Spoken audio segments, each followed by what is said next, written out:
porque yo hace 20 días, gracias al revés y gracias a un amigo que se llama Fernando Mercado, gracias a él que hizo toda la previa, fuimos a Ushuaia. Y si yo te digo Ushuaia, cualquiera que nos esté escuchando, bueno, que imagina el canal de Bigle, las montañas todas nevadas, las postales idílicas, que es Ushuaia, porque realmente es un paraíso. Pero sin embargo nosotros fuimos a buscar otras cosas, además de la postal. La postal sí, pero además a mí me interesó ver una fábrica recuperada por sus propios trabajadores. A mí me interesó ver una zona en el bosque que está rodeando la ciudad a 300 metros de altura, una zona donde la población que no tenía cómo pagar una vivienda empezó a hacer un barrio, digamos lo que llamaríamos normalmente Ocupa, y hoy tiene hasta lugar donde uno se puede alojar, donde uno puede ir a tomar té. Gente que se fue adueñando de un pedacito de bosque y pudo construir ahí su hogar, porque es muy caro Ushuaia, de la tierra, el alquiler, todo. Entonces fui descubriendo otra cara que no está normalmente en la visión de esa posta. Como decís vos, esas caras ocultas que o vas para poder verlas o no te enteras que existen. Sí, yo creo que uno no se entera muchas veces porque hay, por un lado, hay una especie de ignorancia desde nuestra propia educación, desde nuestra propia formación. Hay un poco de comodidad, hay mucho miedo también de salir a ver esa cara ocultada.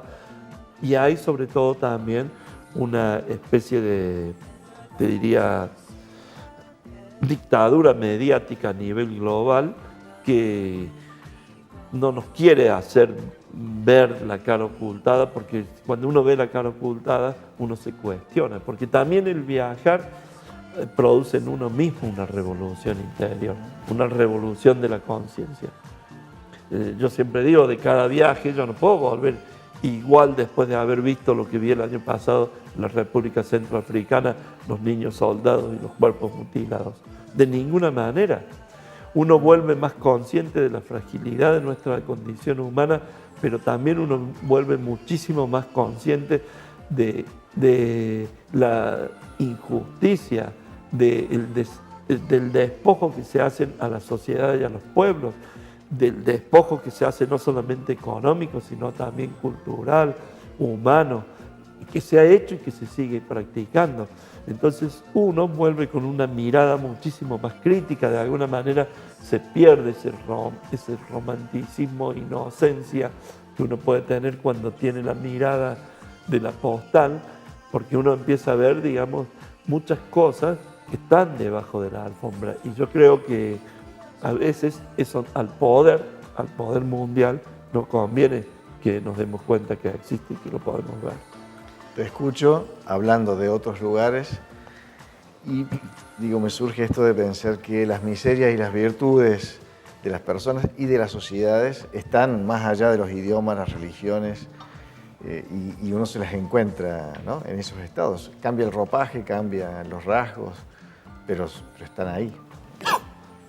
La capacidad de amar, la capacidad de desear humana está en todas las culturas. Y la capacidad también de soñar y de hacer daño está en todas las culturas. Cambia a veces la escala. Por ahí pensamos que los humanos, los 7.800 millones de seres humanos que hoy habitamos nuestra Tierra, en realidad aparentamos en el envase ser distintos. Uno más claro, uno más oscuro, uno con un pelo de una forma, de otra de una estatura, una forma física. El envase es distinto, pero la condición humana en nuestro interior es la misma. El deseo del amor, el deseo de la trascendencia, el deseo de la espiritualidad, el deseo de ayudar o el deseo de dañar. Esto es a todas las culturas. Por supuesto que hay sistemas políticos y hay culturas que han hecho del amor o del deseo de dañar y apropiarse de lo ajeno un un modo de vida y un modo político por el cual manejan sus estados, sus países, a sus pueblos, etc. Es decir, cuando uno ve, por ejemplo, hoy, esto que nos toca tan de cerca en nuestra patria, la llegada nuevamente del Fondo Monetario Internacional, uno sabe, a ciencia cierta, sin ser un economista y sin tener a lo mejor una definición partidaria, que ningún sitio donde ha estado el Fondo Monetario Internacional se ha producido una situación que ha beneficiado a la gente. Probablemente sí ha beneficiado a los poderosos, a los banqueros, a los especuladores, etc. Pero la gente de a pie como nosotros, nunca, en ningún lugar de la tierra, jamás ha sido una ayuda. Entonces, te digo, así como tenemos la capacidad de crear instituciones o ONG o organismos como los de la Madre Teresa de Calcuta, las Hermanas de la Caridad, que a pesar de muchas críticas que le podamos hacer, trabajó por la gente y trabajan por la gente que menos tiene, trabajan por desposeídos, porque es fácil criticar acá con el estómago lleno, ¿eh? Habría que estar en las calles de Calcuta viendo los millones de personas que nacen y mueren en la calle en Calcuta para darnos cuenta de la dimensión que tuvo, por ejemplo, la obra de la Madre Teresa. Pero digo, así como se creó a partir de nuestra conciencia, de nuestros deseos, de nuestra fe y de nuestro amor al prójimo, se creó una institución como las Madres de la Caridad. También se crearon instituciones que aparecen con un ropaje de caridad o que aparecen con un ropaje de beneficencia, como esta que estoy mencionando, como el Banco Mundial, etcétera, y muchos incluso organismos de las propias Naciones Unidas que hoy, después de 73 años de existencia, han tergiversado absolutamente su función y hoy prácticamente son papel mojado. Porque, por ejemplo, cuando uno va desde el punto de vista geopolítico, empieza a analizar el mundo, empieza a ver lo que sucede en el mundo, hay veces que te indignas demasiado. Cuando vos ves que se habla de la pobreza en Haití, y los niños pobres en Haití que comen una torta hecha de un producto que se llama agil, que está hecho con arcilla y sal, porque no tienen que ponerse en el estómago. Cuando vos ves eso y decís, pobrecito la gente de Haití, y si lo ves así, bueno, uno se conmueve 2 minutos y ya está. Pero cuando vos entendés que en realidad esa catástrofe de Haití es producto de una situación histórica que tiene más de 2 siglos, que viene de la época del colonialismo francés, que se dedicó a diezmar la isla, a talarla, a exterminar a la población nativa, a traer los esclavos del África.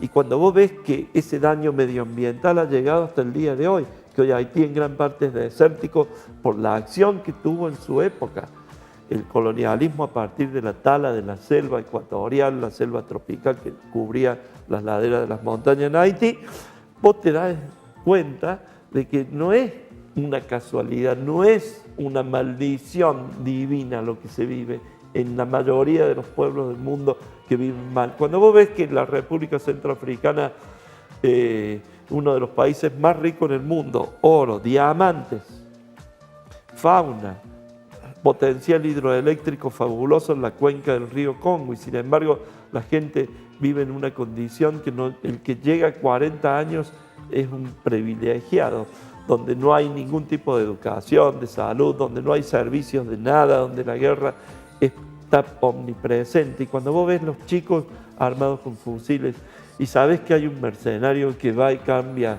los diamantes que ellos recolectan para darles un fusil viejo, uno se indigna demasiado.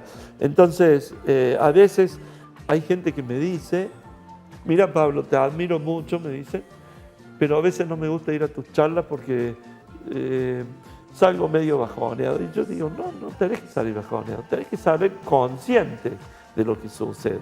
No es que, es lo que dice Jung, o Django, como le quieran llamar, que él dice que en realidad alcanzamos la iluminación sobre el laberinto del mundo cuando somos conscientes de la oscuridad del mundo.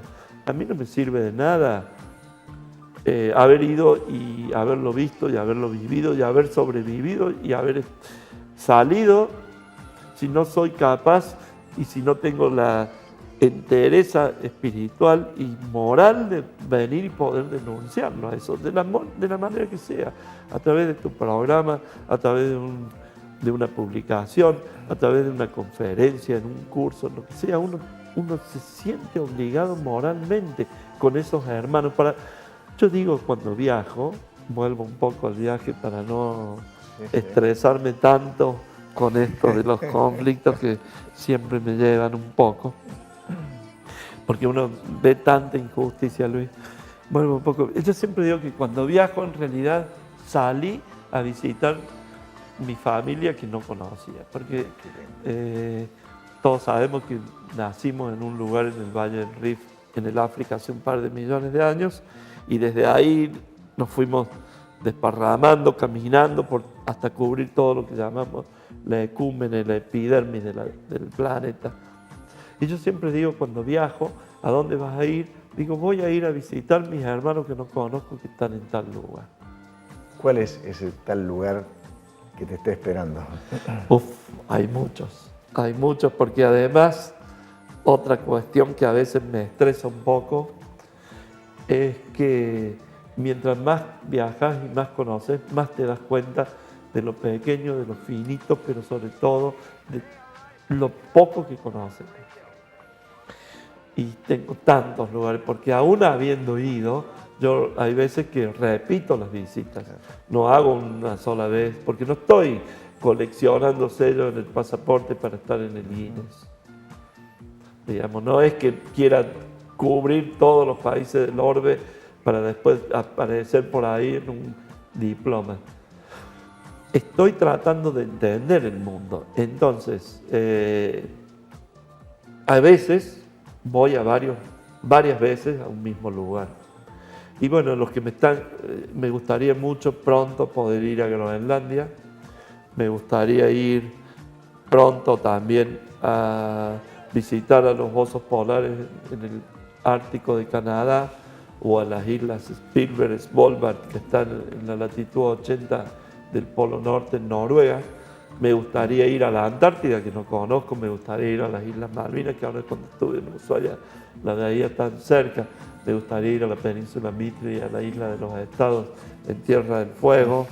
Me gustaría ir a Angola, que no conozco, a Argelia, que no conozco, Eritrea, que no conozco, Arabia Saudita. Estoy nombrando a usted lugares que no he ido nunca: Filipinas, Timor Oriental, Taiwán. Y me gustaría Bután, me gustaría seguir visitando la cara oculta, porque además cuando más visitas y más conoces y más vas viendo, además de darte cuenta lo finito, lo chiquito que somos, más podés interrelacionar lo que uno ha visto en un lugar con otro.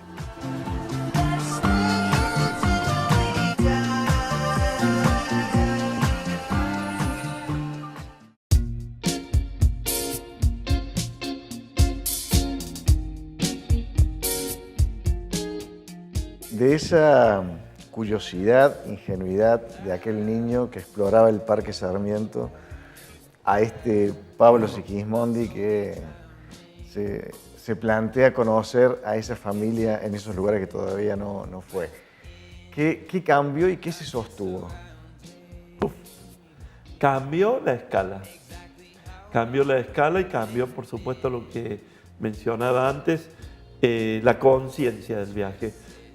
El viaje no se aprende, se va aprendiendo viajando y tomando conciencia. Siempre pongo un ejemplo. Yo fui a Japón siendo muy chico y no tenía conciencia del viaje.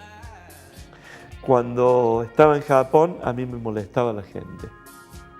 Yo me levantaba muy temprano a la mañana e iba a fotografiar templos, estaciones de trenes, del tren bala, el Shinkansen, todo lo magnífico desde la arquitectura, desde lo histórico que tiene Japón, pero no me gustaba la gente. Trataba de que la gente no me interfiriera en las fotos. Fue tan así que cuando regresé a Córdoba y una vez mostré las fotos, alguien me preguntó: Pablo, ¿cuántos habitantes tiene Japón? Entonces le dije, tiene como 120 millones. Y me dice, cuando fuiste vos no había nadie.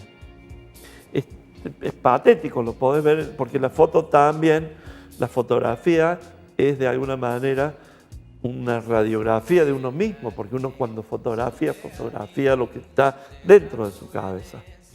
Cuando vos cortas en el marco de la fotografía esa porción de realidad que estás viendo, desde dónde la haces y demás, es algo que está primero acá antes que la cámara. Entonces, yo no tenía conciencia de la gente. Para mí, por ejemplo, Japón es un lugar que me interesaría muchísimo volver pronto porque lo que yo conocí en aquel momento no es lo que vería hoy. No solamente porque Japón en los últimos 30 años cambió seguramente muchísimo de lo que yo vi, sino que uno mismo cambió en su interior. Uno mismo aprendió a ver en esto. Sí mantengo lo que mantuve desde niño, que es la curiosidad y el deseo de verlo por mí mismo, no que me lo cuenten. Eso está intacto.